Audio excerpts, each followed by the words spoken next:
America के Iran पर हमले के बाद खामनेई का गुस्सा 7वें आसमान पर चढ़ चुका है। कुछ ही घंटों में ईरान ने इजराइल पर एक दो नहीं बल्कि ताबड़तोड़ कई मिसाइलों से अटैक कर दिया।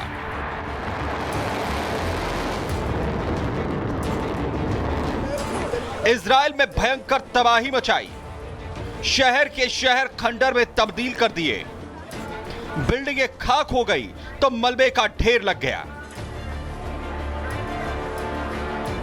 ये ईरान की इजराइल पर भीषण बमबारी की सबसे नई तस्वीरें हैं। ईरान में बुशहर हवाई अड्डे के पास एक के बाद एक बमबारी की गई। धमाके के बाद बीच शहर में आसमान में धुएं का गुबार दिखाई दिया। इजराइल के रिशॉन लेजियन पर मिसाइल गिरी तो धरती कांप गई। अमेरिका की बमबारी के कुछ ही घंटों के बाद इजराइल पर बमों की बारिश शुरू हो गई। ईरान ने इजराइल की तरफ एक साथ ताबड़तोड़ मिसाइलें दाग दी। ईरान के निशाने पर सबसे पहले इजराइल की राजधानी तेल अवीव थी, जहां बैलिस्टिक मिसाइलों के खतरे के बाद सायरन बजने लगे। आसमान में ईरान की तरफ से दागी गई मिसाइलें साफ दिखाई दे रही थी। ईरानी मिसाइल के हमले में तेल अवीव के एक पूरे इलाके में बड़े पैमाने पर इमारतों को बर्बाद कर दिया। ईरान ने इजराइल के 10 से ज्यादा शहरों को निशाना बनाया और हाइफा, यरूशलेम के आसमान में भी ईरानी मिसाइलें नजर आई। तो वहीं ईरान ने बेन गुरियन एयरपोर्ट और बायोलॉजिकल रिसोर्स सेंटर पर अटैक किया। इजराइल पर हमले के लिए ईरान ने पहली बार खैबर मिसाइलों का इस्तेमाल किया। दावा किया जा रहा है कि ईरान ने 30 से ज्यादा खैबर मिसाइलों का इस्तेमाल किया है, जिनमें से कुछ मिसाइलों को इजराइल ने इंटरसेप्ट कर हवा में ही तबाह कर दिया। ईरान ने जिस खैबर मिसाइल से इजराइल पर हमला किया, सबसे खास है कि सबसे शक्तिशाली मिडिल रेंज मिसाइलों में से एक है। खैबर की रेंज करीब 2000 किलोमीटर है। 1500 किलो से ज्यादा का वॉरहेड ले जाने में यह सक्षम है। खैबर मिसाइल में MRV टेक्नोलॉजी का इस्तेमाल है। एक मिसाइल कई दिशाओं में वॉरहेड गिरा सकती है। मिसाइल फायर होने के बाद भी दिशा बदल सकती है। मिसाइल डिफेंस सिस्टम को चकमा देने में सक्षम है। मतलब इतने बारूद के साथ मिसाइल करीब 2000 किलोमीटर दूर स्थित टारगेट को तबाह कर सकती है। ईरान के सरकारी मीडिया ने दावा किया है कि ईरान ने पहली बार अपनी सबसे एडवांस मिसाइल खैबर को इजराइल पर दागा है। अब ईरान का हमला हुआ तो इजराइल ने भी अपनी ताकत दिखाना शुरू कर दिया है। ईरान पर इजराइल ने एक साथ 30 विमानों से बमबारी की। इस्फहान, बुशहर, अहवाज और यज़्द में भीषण हमले किए और इजरायली एयरफोर्स ने 60 से ज्यादा बम गिराए और पहली बार यज़्द के मिसाइल सेंटर पर बमबारी की। इजराइल ने पश्चिमी ईरान में सैन्य ठिकानों को निशाना बनाया। इतना ही नहीं, ईरान के बंदर अब्बास नेवी बेस को निशाना बनाया गया है। इजराइल की इस जगह पर हमला करने के पीछे मकसद सैन्य ठिकानों को तबाह करना था। दावा किया जा रहा है कि जब हमला हुआ तो एयर डिफेंस सिस्टम एक्टिव था। IDF के हमले में ईरान के 5 F-5 जेट्स के साथ ही 8 लॉन्चर तबाह होने का दावा किया गया है। तो वहीं ईरान की तबरीज शहर में भी इजराइल ने भारी तबाही मचाई है।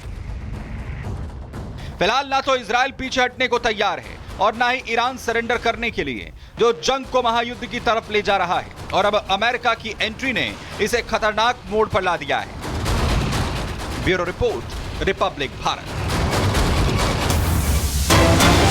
तो इस बीच एक और अहम खबर आपको बता दें, ईरान लगातार इजराइल पर हमले कर रहा है। मिसाइलों के जरिए इजराइल पर वो अटैक कर रहा है और ईरान इस बात की पुष्टि भी कर चुका है कि वो रुकने वाला नहीं है, नॉनस्टॉप हमले करता रहेगा। और एक बार फिर ईरान ने इजराइल के उन तमाम शहरों को, उन तमाम इलाकों को निशाना बनाया है जिनके जरिए इजराइल को बैकफुट पर ढकेला जा सके। लेकिन इस वक्त हालात थोड़ा सा अलग है।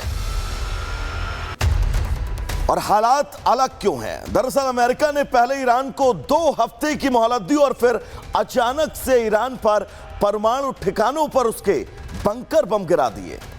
अमेरिका ने आखिर क्यों ईरान पर सबसे घातक हथियारों का इस्तेमाल किया और क्यों कहा जा रहा है कि दुनिया में अब छिड़ सकती है 3rd world war?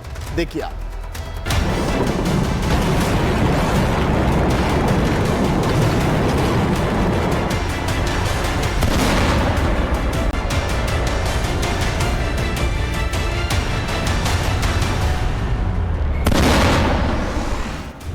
My decision whether or not to go within the next 2 weeks.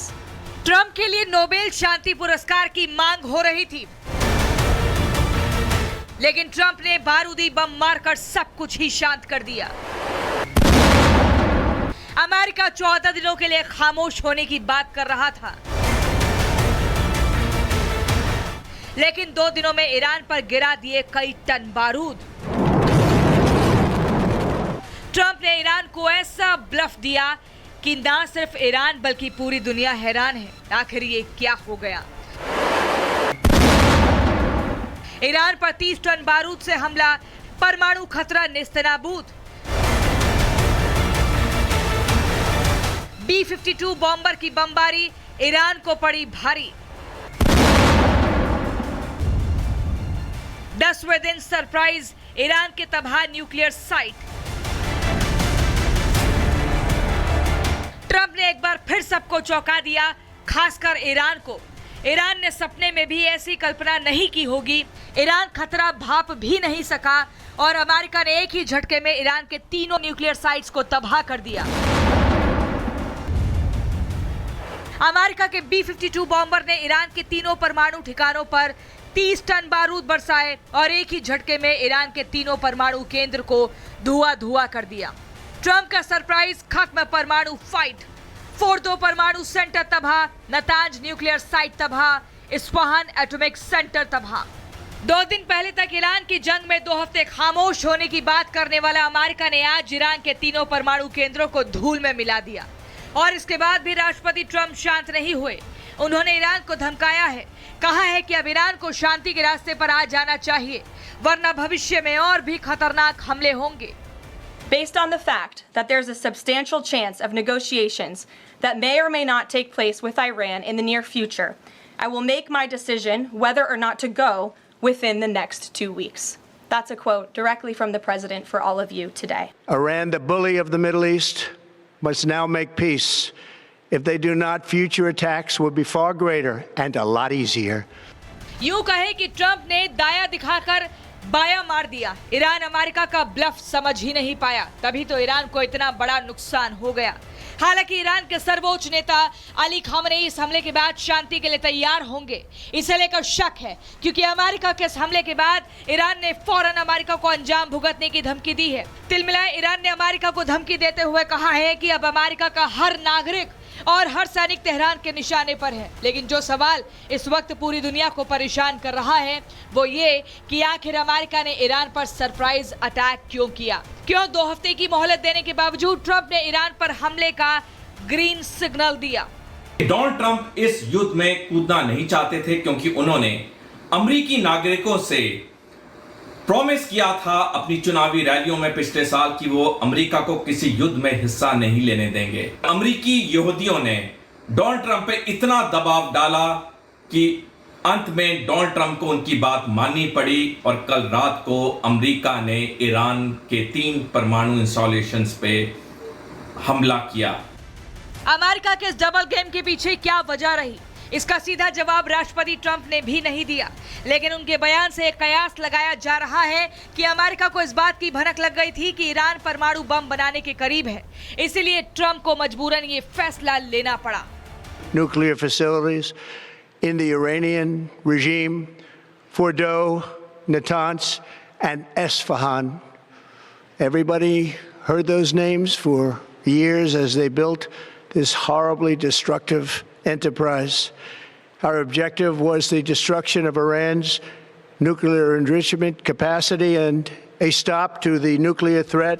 बहरहाल ईरान के परमाणु ठिकाने नेस्तनाबूद हो चुके हैं। शक्ति के जरिए ईरान को शांति के मसौदे पर दस्तखत का आमंत्रण मिल चुका है।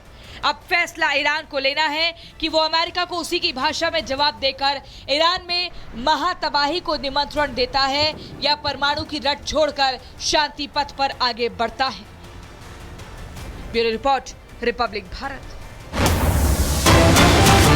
बीच एक बड़ी खबर, रूस पहुंचे ईरान के विदेश मंत्री अब्बास अराघची। रूस के दौरे पर अब्बास अराघची पहुंचे, जहां पर उन्होंने चर्चा की युद्ध को लेकर जो अमेरिका ने हमले किए। आज पुतिन से ईरानी विदेश मंत्री की मुलाकात भी होने वाली है।